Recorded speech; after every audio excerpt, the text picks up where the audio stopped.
Good morning to everyone.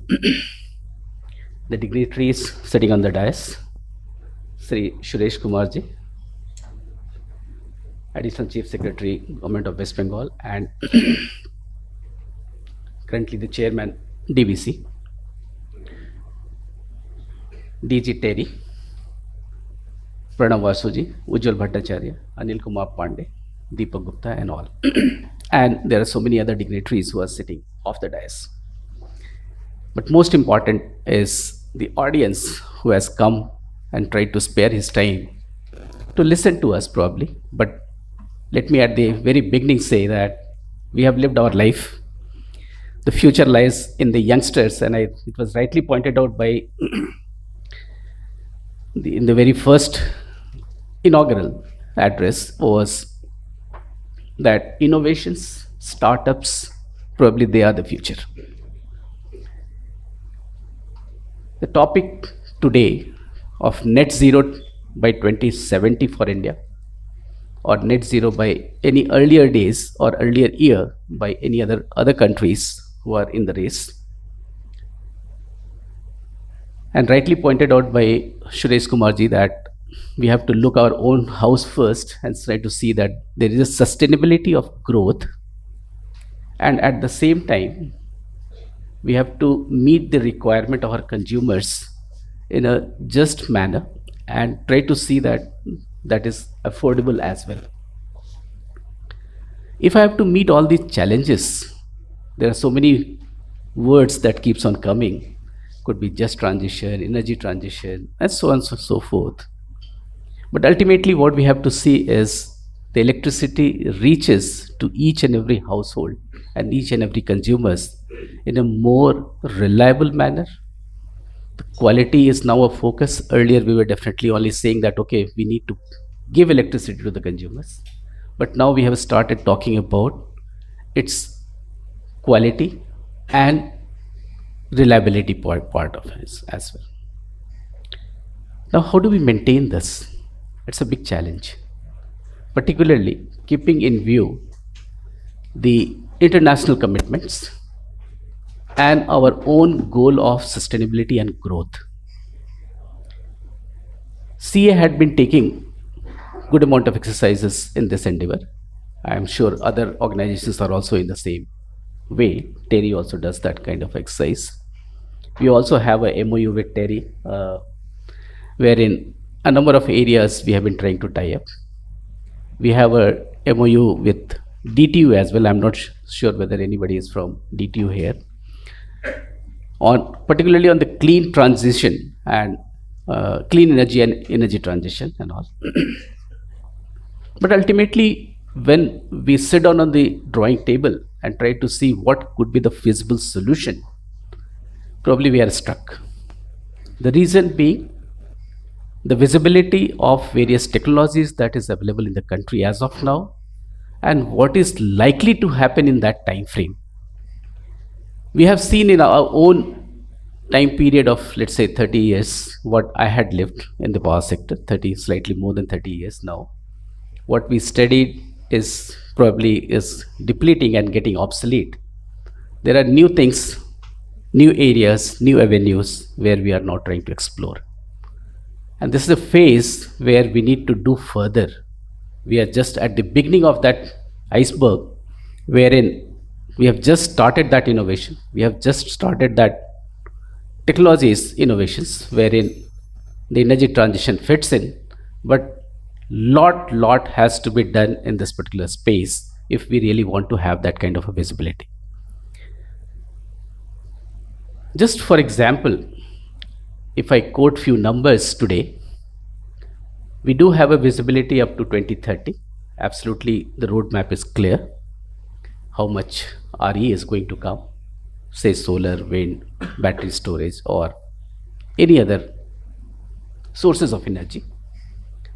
Go to 32, which is a planned period, which NEP, which has already been notified.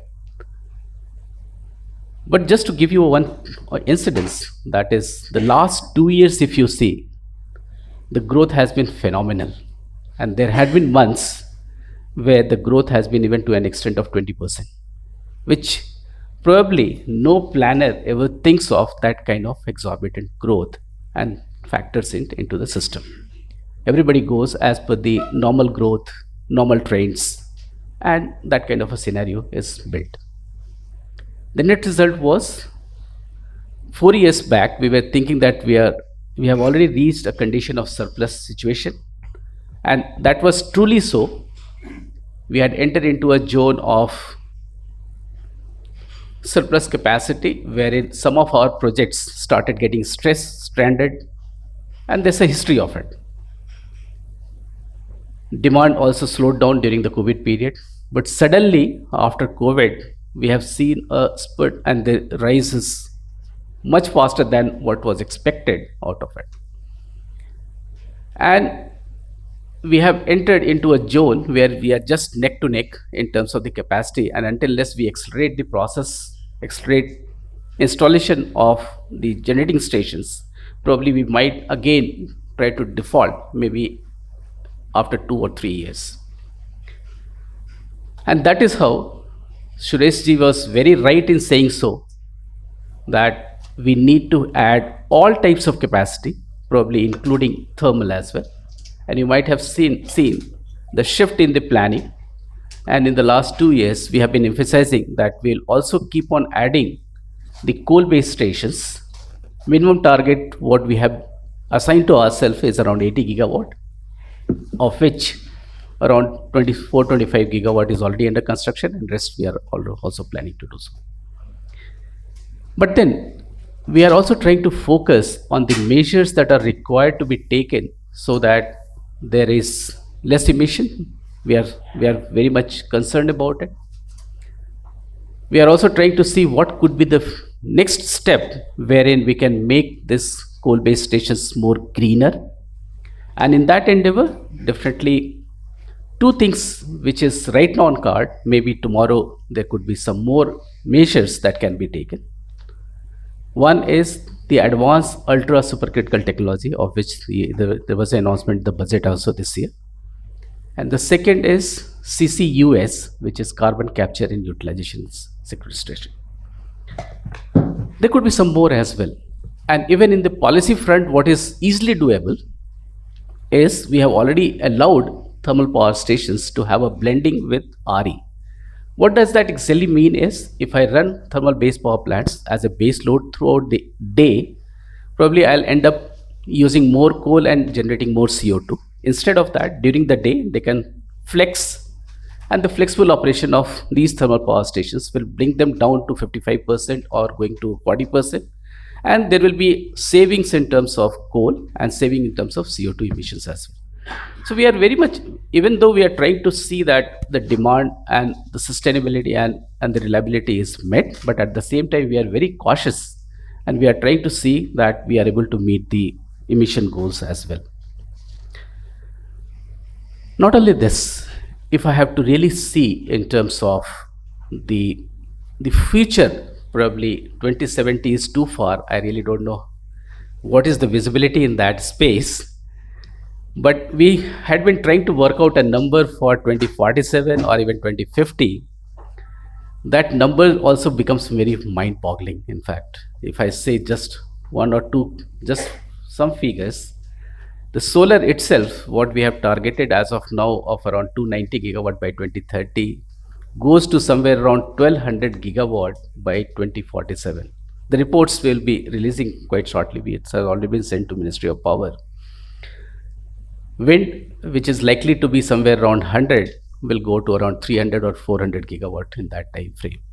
Batteries, energy storage, and more important for the base load is India is also now focusing on nuclear. And right now we have a capacity of 8,200 megawatt, roughly of that order. We are likely to double it by 2030 or 32, and then going up to around 54, 55 gigawatt by 2047, or maybe slightly higher if we are able to, or the measures that we are trying to take of diversifying nuclear, if that really goes through, then probably we'll be able to achieve a much higher figure. If that happens, then definitely we can reduce coal in a much faster manner.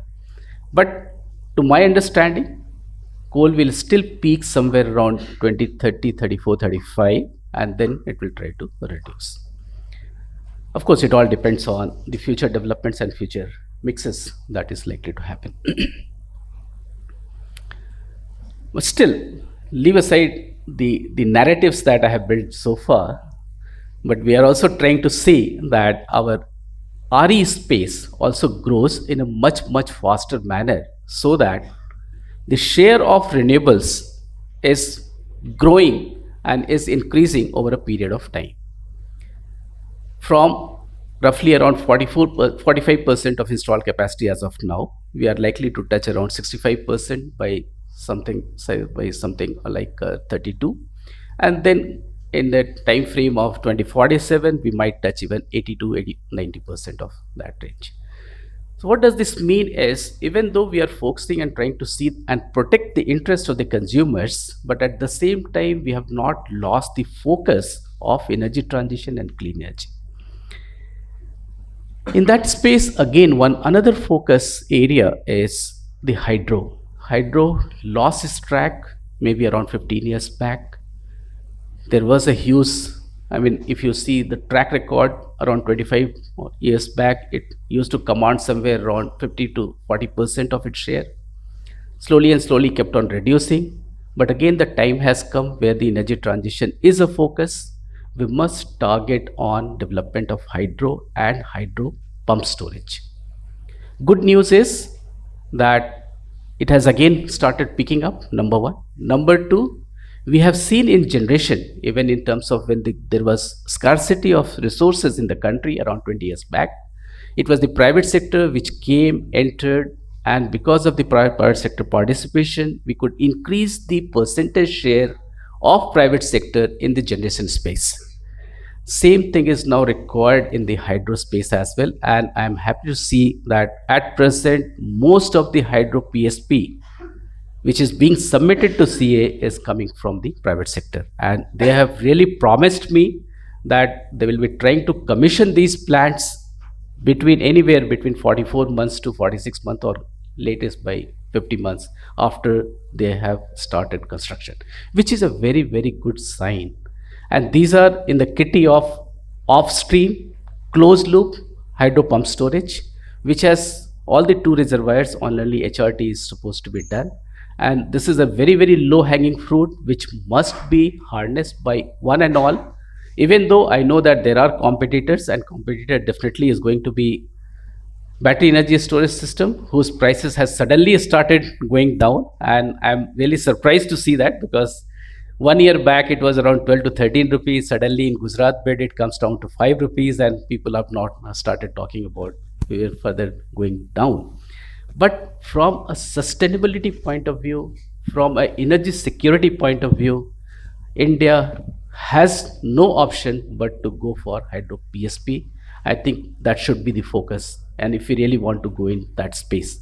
Battery storage definitely will have its own challenges, particularly in terms of its supply chain, it's in terms of its dependability on somebody else. Not entire thing cannot come in India, particularly in terms of the critical minerals, in terms of its disposal after 12 years or 15 years, whereas hydro PSP does not have that kind of a nuances, particularly in the country. Solar and wind definitely I have told, nuclear I have told. So if you see the entire spectrum of resources which can really give us the sustainability part of it, up to 47 some kind of a clarity is there. But there is a group now which has been created in Niti Aayog. I am also a member of that group, which we are working what will be the scenario by 2070 and what is our roadmap. And particularly, even though net zero is covering all the energy sector, but the challenge to electricity sector or the power sector is, can we accelerate it and can we make it by 2050 or 2060? So that's the scenario in which we are working as of now, and hopefully in power sector probably we will be able to achieve by 2050 or 2060 of that time space. That will help definitely in the entire energy basket as well, to get to that level.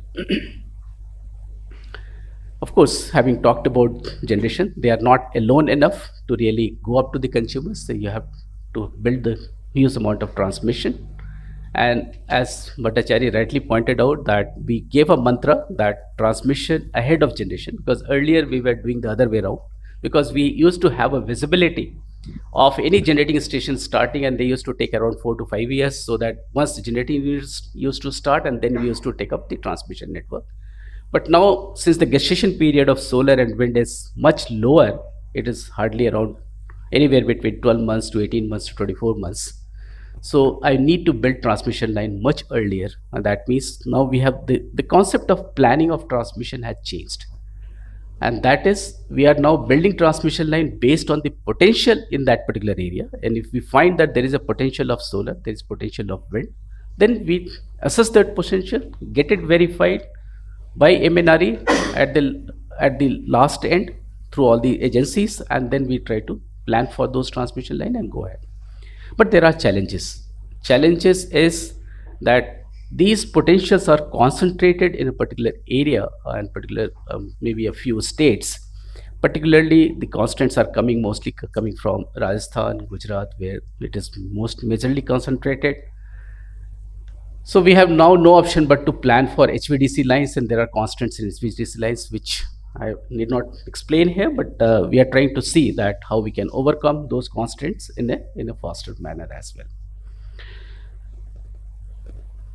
Again, the plans in the transmission also, we had seen that there has to be a visibility of these transmission plans to everyone. That is the RE developers, the equipment manufacturers, and even the people who are going to use it. And for that purpose, we made 500 gigawatt plan, which is applicable up to 2030. NEP transmission, National Electricity Plan transmission, will also be notified very soon. It has already been placed before ministry, and hopefully in a month's time it will get notified. And that will have a visibility up to 32, and we will very soon have those kind of things. And in that plan, we are trying to also mention, the good thing is, what is going to be the future ideas in the transmission which can save a lot of things, particularly the right of way. Can there new technology be used? Maybe tubular posts, insulated arms, cables, and all such things have been mentioned there. And the most important is, can India frog leap from 765 HVAC to 1200 kV HVAC? So that's a plan which we are working on right now, which can save a lot of things and investment as well. So hopefully you will see some visibility of future transmission lines in that document, and we'll be trying to see that fructifies at the earliest, so that we are able to fast track and somehow mitigate the constraints that we are right now facing because of the HVDC as well. Because each double circuit 1200 kV HVAC can transmit somewhere around 12,000 megawatt in that same corridor. So such type of innovations will be required. And only day before yesterday, I was there in one of the function wherein some new innovative conductors have also been launched. And those conductors are much better than the earlier conductors, and which can take more power. And that's the kind of innovations that will be required, because the corridors will be limited and we'll have to protect them as well. One of the good innovation in transmission also I saw recently in Seagrey, where I had visited, and they are trying to target getting straight away from HVAC, maybe 220 kV or even slightly a higher voltage, to straight away to 440 volt. This is going to really, if this really takes off, and I have been discussion with anybody from Tata Power here, I am not sure, discussion with Tata Power, and they are in touch with Siemens and others, so that at least we are able to showcase that project. And if that really happens, we have kilometers of line right now, around somewhere around 4.5 lakh kilometers, circuit kilometer is there running across the country. And if we are able to really tap those and try to see that we are able to electrify the village right at the point where the transmission lines are going, probably that's going to be there. And that's one of the food for thoughts for the youngsters who are sitting here, maybe as a startup or anybody, or even the academia who can really take up All said and done, with generation and transmission, I think we have the major problems and major challenges in the distribution. But we are on a right track probably, and I'll say that we have the entire concentration for the last 3 to 4 years had been on the distribution, and how do we revamp it. There are schemes from the central government, there are schemes from the state government to make it financially viable and try to see that they also become more digitally sound and they are also able to deliver uh, the expectations of the consumer as we go along. Another challenge that is going to happen is in terms of cybersecurity space, which I thought I'll mention in this particular forum, because we are also going for in a large scale about the smart meters, which now will be connected to the consumers, and that numbers is going to again very very huge, probably somewhere around 20 crores to 30 crores of that numbers. Earlier, the control systems were restricted up to the SLDCs. So far, so good. But once we go from SLDCs to DSOs, distribution areas, and going up to down the line up to the consumers, wherein the entire flow of information is also being passed on from the consumers till the grid operators, or in the space of EVs or even vehicle to grid, or all that kind of a concept with coming along with their smart homes.